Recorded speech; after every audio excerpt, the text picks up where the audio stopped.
Welcome everybody to another Command & Conquer 3 Kings Wrathcast, where I will be casting a 3v3 on 6 Hughes Showdown. So, for the top team, we have Gotti 3v3 as a Cyan Steel Talons. We have a yellow here, which is going to be Baggio, as a yellow Scrin. And we have red over here, which is going to be Tommy, which is going to be a red Reaper 17.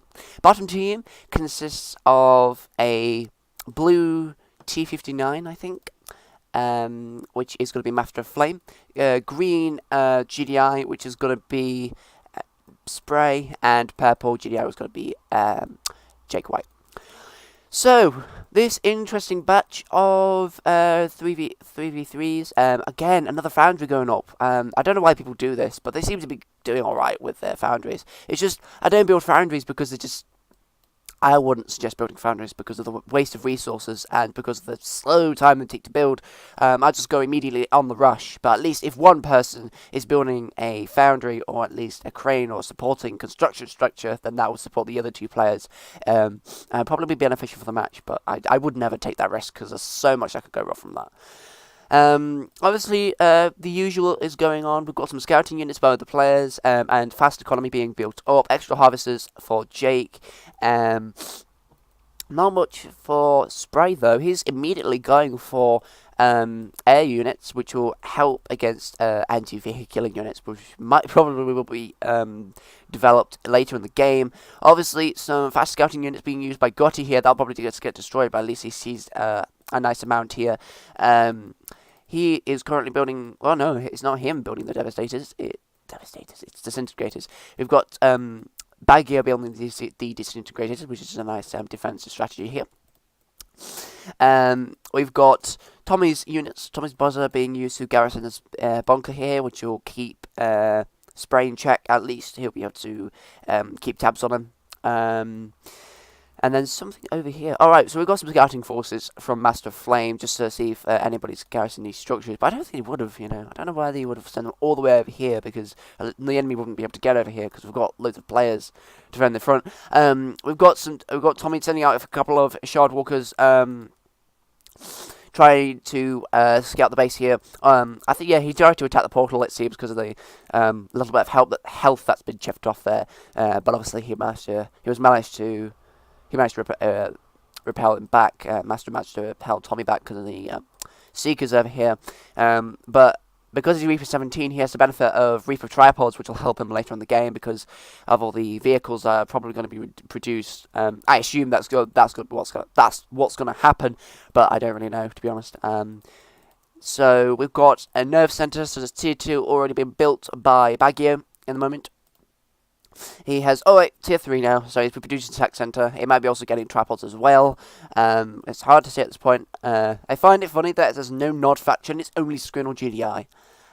So we've got 3 Scrin, 3 GDI, and it's all equal now, and that's rather nice. So air units managed to actually be built by Baggio, so he's probably going to use them against probably Tommy or something. First Reaper tripod goes up and to try and be near, the shard walkers, in preparation for any attack made by Master of Flame.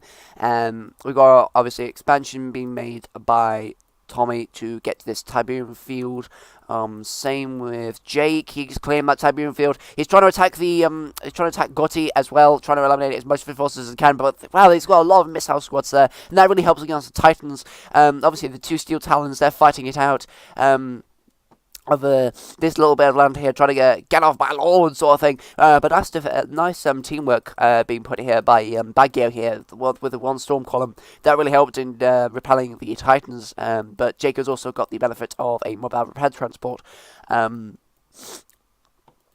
So he has at least the time to repair all the stuff, all the units and everything before his next attack, which means he wouldn't need to go down all the way down to his war factory to try and repair any units, which is more convenient that way. Obviously, for some reason, we've got the vulnerability power being used on these harvesters here. Anti-air defenses being used to probably just quell these orcas which are coming in to try and destroy these, what other harvesters may be left. We've got loads and loads of missile squads being used as here, and also the anti-defense turret. 2 orcas go down, so that's half the orcas go down. We've probably got to see the other 2 going down as well. There's one, and there's the other. Right, so all the orcas have been destroyed. Try as he might, he was almost lucky in trying to destroy the harvesters, but not enough because there was so much anti-air. Probably shouldn't go there again. too much of a risk. Obviously, Scorpion Tanks being used as a scouting unit as well. We've got a bit of turbulence going over here. Titans being sent to try and defend the position, but obviously now there's nothing happened. And a storm column being built by Tommy, which is nice. So all the teamwork is happening on that side. Jake has finally removed the Rifleman squad from Gutty. He's got the Rifleman squad. And quite a nice attack being used by Gutty at the moment, using his Titans to try and destroy as many harvesters as possible. We've got Spike going up, light spike going up from Tommy, and a few anti-infantry defenses going up for by Spray here. Gutty successfully managing to destroy a few harvesters here. Will he destroy 3? Yes, he destroys 3. So that's 3 of the 6 harvesters that were there. Supporting Predator tanks coming over here. I don't know if all the Titans were destroyed. Maybe not, I don't know. But the Storm Column does produce... it is a bit of a nuisance now because of the positioning of that, which means they'll be easily able to take out these anti-air batteries. Currently, there's a battle going on here. We've got tripods over here climbing this tip field. Devastator not really proving too much of a bother, but it is as well at the same time. Because the Shard Walkers are so effective, it's good to be Reaper 17 because they're much more effective at taking down air units than any Gunwalker or Seeker that can be produced by Scrim. Will Tommy actually be going for an attack with all those tripods? He may be, since all of them are... the reserves are full, or at least they were. That's why he just went to the taboo field for. The 6th tripod being built. He might not be going over there for just yet, but he probably will soon, considering the size of his forces. We've got tier 3 being built by Spray here. We've got a nice few little conflict over here with the Titans.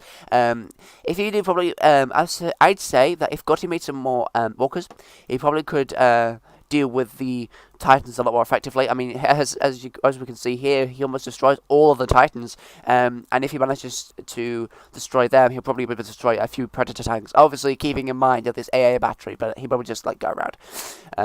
We've got an immediate threat here. We've got Spray using some Juggernauts, which is going to be quite cheeky of him. So that's probably going to destroy a lot of his base right at that moment, which is going to be very problematic. Is he actually going to use his... No, he's not. He probably should, actually. He has got... Oh, yeah, right. So they know what they're doing, actually, because they've got 2 anti-air batteries, but that's proving to be defending the Juggernauts quite nicely. Jake has been, obviously, moved to for the taboo field. I've got an attack by Tommy as well. So he actually tried to attack Flame's base. I'm not actually sure where he moved. Right. So, I managed to deploy his, or at least redeploy his drone ship, which will be moved somewhere else, at least keeping that safe, which is good, because his entire base is getting demolished by these Reaper tripods, really proving a nuisance for Master of Flame here. Will he actually be able to get to the drone platform before it vanishes? I don't really know. I'm going to quickly monitor the other parts of the battlefield. Tommy manages to get a second drone platform up, which will be helpful for ground control and second structure building queue. And we've got a hexapod being built over here, which is going to be doing useful for one of the teams for support and everything. Gutty managing managing as well as he can, trying to destroy as many units as he can, but it's proving, there goes the hexapod, but it's trying, but it can't really do much at the moment because of all the Titan Walkers. They're just being destroyed by these Juggernauts, but at least there's only a few Predator tanks left, which won't be long before they're destroyed. At least, hopefully, the Sonic emitter goes up, so that'll actually, will that actually make Gutty quit, actually, because there's not really much, there's not really anywhere he can move apart from down here, which he already has done, but he will have to rebuild everything. Obviously the field goes down, which will help at least freeze all the units, but they left 1 Juggernaut out, but at least they'll be able to deal with that adequately. So this expansion has been completely destroyed by Tommy. Where is this? Oh, the drone platform is actually safe, so that's really lucky for Master of Flame. He was really lucky in that respect. So he manages to move it up towards the space just so I can keep it extra safe. The tripod's being used over there to refill the reserves and everything. We've got Spray being quite effective with those juggernauts. Nothing much Gutti can do at the moment. He's quite incapacitated because of the artillery that's going over here. He probably should be focusing his efforts on the juggernauts. I mean, there's one that's nearly done already. But nothing's really been done. We've got the Sonic Emitter, obviously, and other units as well. The Scorpion tanks, Predator tanks have already been destroyed, which paves the way for some anti-vehicular units. We've got some bear moths. Bear moths being built by Gutti themselves. Will he actually be able to repel these juggernauts over here? Wow, he actually is. They're turning around, so they're turning around. They've got him on the run now, which is actually quite lucky. They almost have anyway. They've just got to eliminate that Sonic Emitter, which is going to be quite nice. Tommy is launching another attack. He's going to go for Spray now. He's destroying much of Spray's, or at least many of Spray's structures. Going for the Sonic Emitter, the Tier 3 structures, and the airfields. It's going to prove quite a lot of damage to him at the moment. He's really trying hard at the moment. He's proving successful. His efforts are proving successful. The hexapod that's been built by Baggy over here is really just absolutely destroying this MTV here. There's nothing going to defend it at the moment because there's no defenses, obviously, and I don't think he has any money. Let me just have a quick check. So yes, Baggy is having he has a lot of resources at the moment. So obviously, is Conyard, Conyard is gone. He sells most of the structures. Tommy is successfully repelling all of the units and everything. Oh, there we go. The enemy has been defeated.